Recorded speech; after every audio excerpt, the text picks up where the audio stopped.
అందరికీ నమస్కారం. అమ్మమ్మ ఇల్లు ఛానల్కి మీ అందరికీ స్వాగతం. సొరకాయతో ఎప్పుడు కూర పప్పు మాత్రమే చేస్తున్నారా? అయితే ఈసారి ఇలా కరకరలాడే సొరకాయ గారెలు చేసి చూడండి.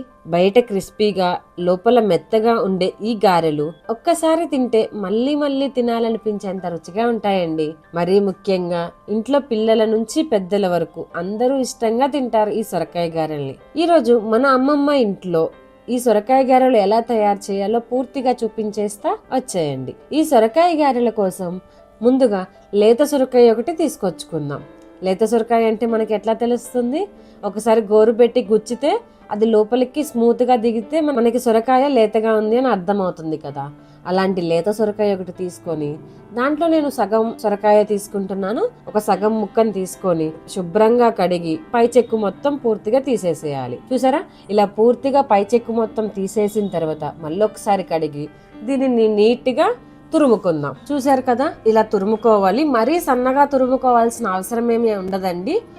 ఈ సైజులో తురుముకుంటే సరిపోతుంది.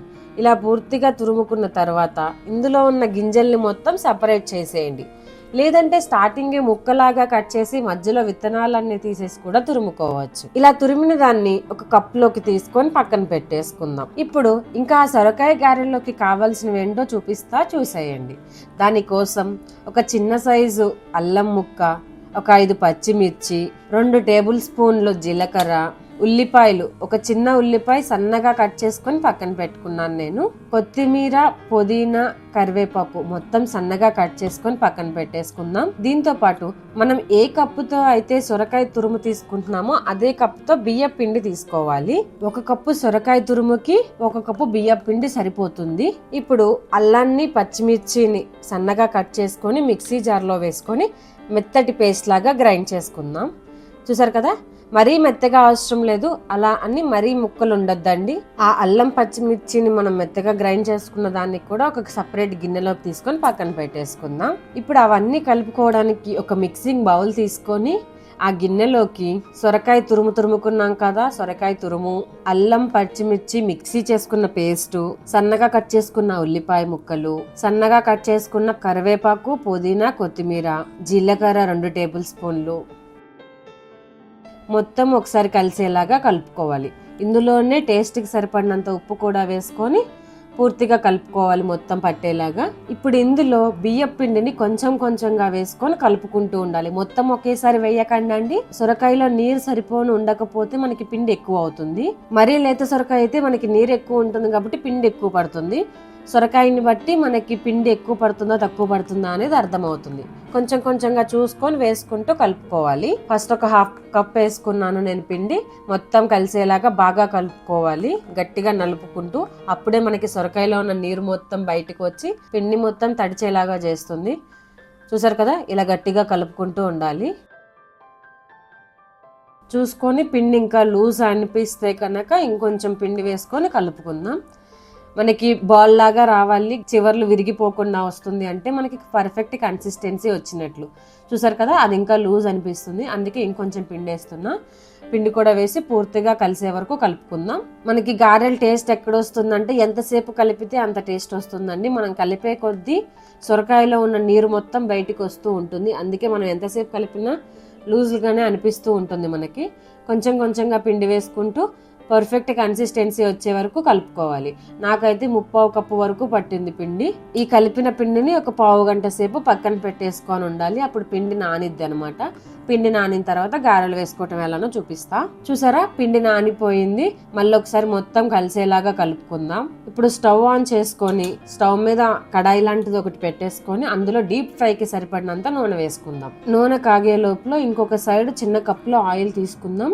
దాంతో పాటు ఒక కవర్ లాంటిది కానీ అరిటాకు కానీ తీసుకొని గారె చేసుకోవడం కోసం ఆయిల్ అప్లై చేసుకుందాం.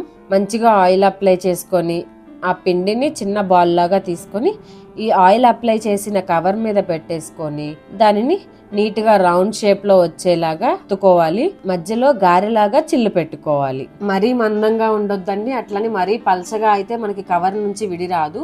అందుకని వీలైనంత పల్చగానే ట్రై చేయండి చేసుకోవడానికి. చూసారు కదా, ఆయిల్ హీట్ అయిపోయింది. మీడియం టు లో ఫ్లేమ్ లో పెట్టుకొని మాత్రమే మనం గారెలు వేసుకోవాలి, లేకపోతే లోపల పిండిగానే ఉంటుంది, పైన మాడిపోతుంటాయి. సో మీడియం లో ఫ్లేమ్ లో పెట్టుకొని ఒకటి గారెలు అనేవి ఆయిల్లో వేసుకుందాం. చూసారు కదా, గారె మనం ఆయిల్లో వేసినప్పుడు వెంటనే పైకి తేలకూడదు, 30 సెకండ్స్ అన్న అడుగును ఉండాలి. అప్పుడే మనకి లోపల పిండి కూడా కాలుతుంది అనమాట. వెంటనే పైకి వచ్చిందంటే నూనె బాగా వేడయ్యింది అని అర్థం. దానివల్ల లోపల పిండిగానే ఉంటుంది, పైన మాత్రం మాడిపోతుంది. గారె చివర్లు విరిగిపోకుండా నీట్గా వచ్చేలాగా చూసుకొని చేసుకోవచ్చు. అసలు మీరు ఎప్పుడన్నా సొరకాయ గారెలు ట్రై చేశారా? చేస్తే మీరు ఎలా చేస్తారో నాకు కామెంట్ బాక్స్ లో కామెంట్ చేసేయండి. చూసారు కదా, ఒక సైడ్ కాలిన తర్వాత ఇంకొక సైడ్ కూడా తిప్పుకొని మంచి గోల్డెన్ బ్రౌన్ కలర్ వచ్చే వరకు ఫ్రై చేసుకోవాలి. ఈ సొరకాయ గారెలు కాలడానికి కొంచెం టైం పడుతుందండి. చాలా ఓపికగా నెమ్మదిగా చేసుకోండి. ఎంత ఓపికగా మనం చేసుకుంటామో తినేటప్పుడు మనకు అంత సాటిస్ఫైగా ఉంటది ఈ గారెలు. ఇలా ఒకదాని తర్వాత ఒకటి చేసుకొని కళాయిలో వేసుకోవాలి. 2 సైడ్లు సమానంగా కాలే వరకు ఉంచుకొని గోల్డెన్ బ్రౌన్ కలర్ వచ్చిన తర్వాత తీసి ప్లేట్లో పక్కన వేరొక ప్లేట్లోకి తీసుకోవాలి. చూసారా, చూస్తుంటేనే నోరు ఊరిపోతున్నాయి కదా ఈ గారెలు. సొరకాయలో నీటి శాతం ఎక్కువగా ఉండి క్యాలరీలు తక్కువగా ఉండటం వల్ల మనకి వెయిట్ ని కంట్రోల్ చేసుకోవాలి అనుకునే వాళ్ళు రోజువారీ ఆహారంలో ఈ సొరకాయని వాడుకుంటే వెయిట్ లాస్ బాగా అవుతారండి. అయితే మనం ఈరోజు సొరకాయ గారెలు డీప్ ఫ్రై చేస్తున్నాం కాబట్టి ఇది వెయిట్ లాస్ ఫుడ్ అని మాత్రం నేను చెప్పను, కానీ ఇది రుచికరంగా ఎప్పుడన్నా మనకి స్నాక్స్ తినాలనిపించినా, ఎవరైనా బంధువులు ఇంటికి వచ్చినప్పుడు సడన్ గా చెయ్యాలనిపించినా ఈజీగా చేసుకునే స్నాక్ ఐటెం మాత్రం ఇది. చూసారు కదా, మన కరకరలాడే సొరకాయ గారెలు రెడీ అయిపోయాయి. చూస్తుంటేనే నోరు ఊరిపోతున్నాయి కదా. వేడివేడిగా ఉన్న ఈ సొరకాయ గారెలను కొబ్బరి చట్నీ కానీ, అల్లం చట్నీతో కానీ, లేదా మీకు ఇష్టమైన ఏదైనా చట్నీతో ట్రై చేయండి, అద్దరిపోతాయి అంతే. సాయంత్రం టీ టైంకైనా బ్రేక్ఫాస్ట్కైనా, ఇంట్లో చిన్న ఫంక్షన్ అయినా ఈ గారెలు చాలా బాగుంటాయి, చాలా కొత్తగా ఉంటాయండి. మరి ఈరోజు మనం చేసిన కరకరలాడే సొరకాయ గారెలు మీకు ఎలా అనిపించాయో కామెంట్ బాక్స్లో కామెంట్ చేసేయండి. ఇలాంటి మన ఇంటి వంటలు, అమ్మమ్మ కాలం నాటి రుచులు ఇంకా ఎన్నో తెలుసుకోవాలి అంటే అమ్మమ్మ ఛానల్తో ఇలాగే ఉండండి, అంటే సబ్స్క్రైబ్ చేసుకోండి. మళ్ళీ మరొక మంచి రుచికరమైన రెసిపీతో కలుద్దాం. అంతవరకు రుచిగా తింటూ ఆనందంగా ఉండండి. Thanks for watching.